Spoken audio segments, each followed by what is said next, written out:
HBO Max, la semana pasada hablé de esto, es un tema que se quedó viejo en cuestión de horas, porque yo estuve hablando de las posibles nuevas estrategias a raíz de lo que se había anunciado con Wonder Woman 1984, por poneros un poco en perspectiva y en contexto para los que no lo sabéis. HBO Max anunció que el 25 de diciembre va a estrenar Wonder Woman 1984 en cines y durante el primer mes también en HBO Max. Es decir, se va a estrenar tanto en cines como en la plataforma de streaming de Warner Media de forma simultánea. Lo que pasaba antiguamente es que hay una ventana de distribución, es decir, que tú tienes los 3 primeros meses desde el estreno de una película en cines. Ese estreno tiene que ser exclusivo de las salas de cine. No se puede poner en ningún sitio más. Igual en los aviones me parece que es una de las pocas excepciones, o los trenes o lo que sea, pero todo lo demás, todo lo que es el entretenimiento en casa, que tú la puedas alquilar cuando ibas a alquilarla al Blockbuster, que ahora ya eso no existe, o la puedes alquilar en iTunes, o incluso que podía llegar a Netflix o alguna de las otras nuevas plataformas de streaming de los últimos años. Eso tenía que pasar, como digo, 3 meses de proyección exclusiva en las salas de cine. El acuerdo que había antiguamente que no sabemos si se retomará después de que pase toda esta pandemia, pero que había antiguamente entre los estudios de Hollywood y los exhibidores, que son las salas de cine, que es esto, que sepáis una cosa, pero por unos decretos de hace muchísimos años, creo que se llaman los decretos Paramount, lo que ocurrió es que de los 3 brazos importantes de la industria cinematográfica, es decir, producción, distribución y exhibición, es decir, producción, quienes hacen las películas, distribución, quienes las anuncian y distribuyen, y exhibición, las salas de cine, que es donde se proyectan, los estudios de Hollywood solo podían controlar 2, es decir, que tenían que quedarse con producción y distribución, mientras que las salas de cine tenían que ser un ente independiente. Esa es la razón por la que tienes que Universal, por ejemplo, produce sus películas en Universal Studios o Universal Pictures, y luego el departamento de marketing y distribución de Universal Pictures se encarga de promocionar y distribuir la película, pero luego, sin embargo, quien las proyecta en los cines son pues AMC, Cinemark, etc. Universal, por ejemplo, es un ejemplo de una compañía que ha intentado algo diferente y que fue muy criticada en su momento precisamente por los exhibidores y las salas de cine, que era estrenar una película en cines y luego a las pocas semanas ponerla en alquiler por un precio premium de 20 pavos en plataformas como iTunes, ¿no?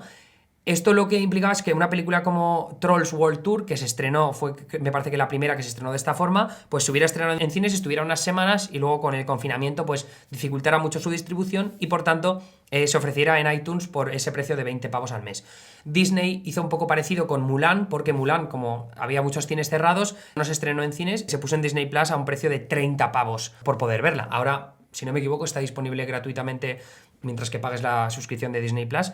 Entonces, Warner Media era el estudio que estaba un poco esperándose a ver qué pasaba, cuáles eran los ejemplos que se daban con todo el tema de la industria de Hollywood y qué es lo que hacían el resto de estudios que son sus principales rivales, y lo que ha terminado decidiendo Warner Media es lo que os contaba antes, ¿no? Que es esa distribución de meter Wonder Woman 1984 en cines y en HBO Max de forma simultánea el día del estreno, que es el 25 de diciembre, y luego a partir del primer mes se quita de HBO Max y se queda en cines. Yo diría que me parece que van a ser 2 meses más.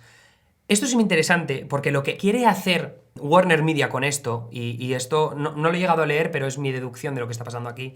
los estudios de Hollywood se gastan una absoluta barbaridad de dinero para promocionar una película de cara a su estreno. ¿Por qué? Porque el porcentaje que se lleva un estudio de Hollywood en el estreno de la película en cines es mucho mayor al principio que conforme pasan las semanas. Esto lo que quiere decir es que en las 4 primeras semanas de estreno el estudio se lleva un porcentaje mayor, pues empieza en el primer fin de semana un 60%, luego un 50%, luego un 40% y así sucesivamente, y llega a un punto que es la sala de cine la que se lleva un porcentaje mucho más alto de los beneficios de la película en las salas. ¿Qué es lo que pasa? Que si tú te gastas un absoluto dineral en el estreno en ese primer fin de semana, pues te interesa que no solo beneficie a las posibles salas de cine que haya abiertas en este próximo 25 de diciembre, porque ahora va a haber confinamientos, ya estamos viendo en California que se están produciendo. Claro, quieres aprovechar para que ese marketing funcione, para llevar a la gente a las salas, no solo eso, sino también para que se suscriban en ese periodo exclusivo de un mes a HBO Max.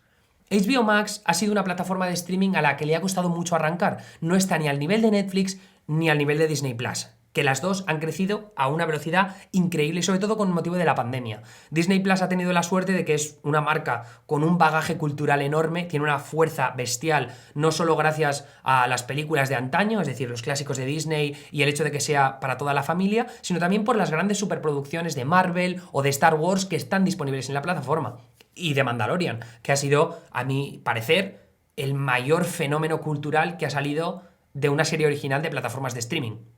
Y espero que estéis conmigo porque ahora mismo no se me ocurre ningún otro ejemplo. Quiero decir, ha habido grandes estrenos de las plataformas de streaming, Stranger Things, ha habido La Casa de Papel en Netflix también, pero que haya sido un semejante bombazo a nivel de memes, de gente que la sigue, que está emocionada. Pero bueno, volviendo al tema. HBO Max le había costado mucho arrancar. Le ha pasado un poco parecido a Peacock, que es la plataforma de streaming de NBC Universal, pero Peacock tiene un modelo diferente, porque Peacock tiene un formato gratuito y luego un formato de 10 pavos al mes que te quita los anuncios. Sin embargo, y además no estoy seguro de si te los quita todos. Pero Warner Media, con HBO Max, quería ofrecerte todo el contenido premium de HBO, que ya de por sí valía 15 pavos al mes, antes de que empezaran estas guerras del streaming,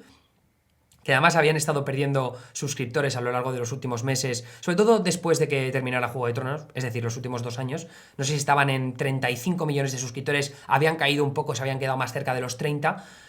Y lo que había pasado con HBO Max es que era una transición hacia un producto con una biblioteca de contenido enorme, gracias a todo lo que ofrece Warner Media, porque no solo tienes HBO, tienes Cartoon Network, tienes Adult Swim, tienes también TCM, que es este canal de películas clásicas, la Criterion Collection, me parece que la estaban incluyendo también en HBO Max, Studio Ghibli también era parte. Entonces al final era una biblioteca gigantesca y se mantenía ese precio de 15 pavos al mes,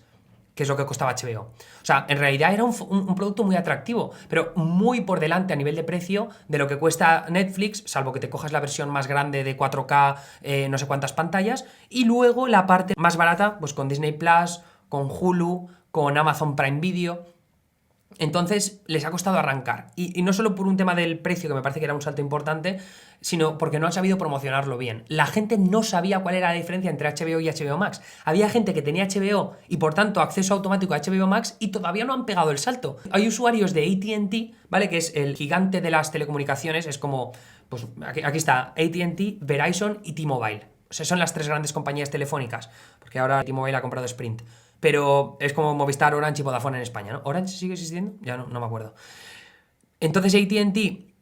es el dueño de Warner Media, que los compraron hace unos pocos años, pero el departamento y las agencias reguladoras estadounidenses no aprobaron la compra hasta hace relativamente poco. Pero esa compra había sido súper polémica dentro de AT&T y al final HBO Max se ofrecía como parte del paquete de los clientes de esa compañía telefónica. Pero había gente que tenía esa posibilidad de tener HBO Max y aún así no habían pegado el salto. Entonces yo creo que esta es una forma muy eficaz para ellos de darse a conocer bien, de definir cuál es este producto de HBO Max.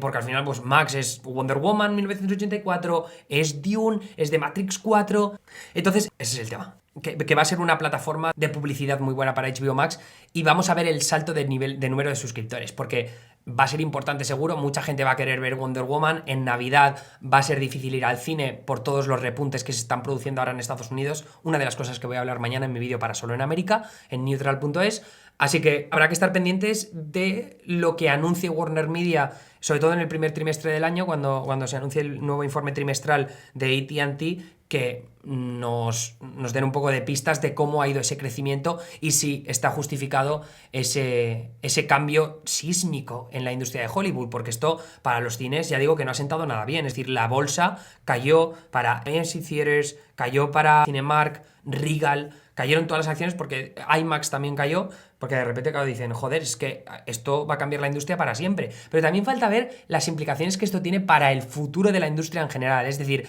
este tipo de sistema de distribución ¿se va a mantener cuando se vuelva a la normalidad después de las vacunas y que se abran todos los cines? Este es un debate que me voy a dejar para otro día porque me parece muy interesante de analizar, pero aquí no da tiempo. Pero es algo interesante también de estar pendientes porque si HBO Max ve que esto es un pepino para ellos, que consiguen muchos suscriptores y que por tanto van a tener este flujo de beneficios que igual en el cine es un poco más imprevisible, pues quizá les interese seguir tirando por esta vía y por tanto no se vuelva a la normalidad a los cines y por tanto los cines perezcan y se conviertan más en una industria de eventos más que en una industria con una asiduidad más habitual, ¿no? Que la gente vaya más al cine de forma habitual en los fines de semana. Así que eso es todo lo que tenía que contar hoy.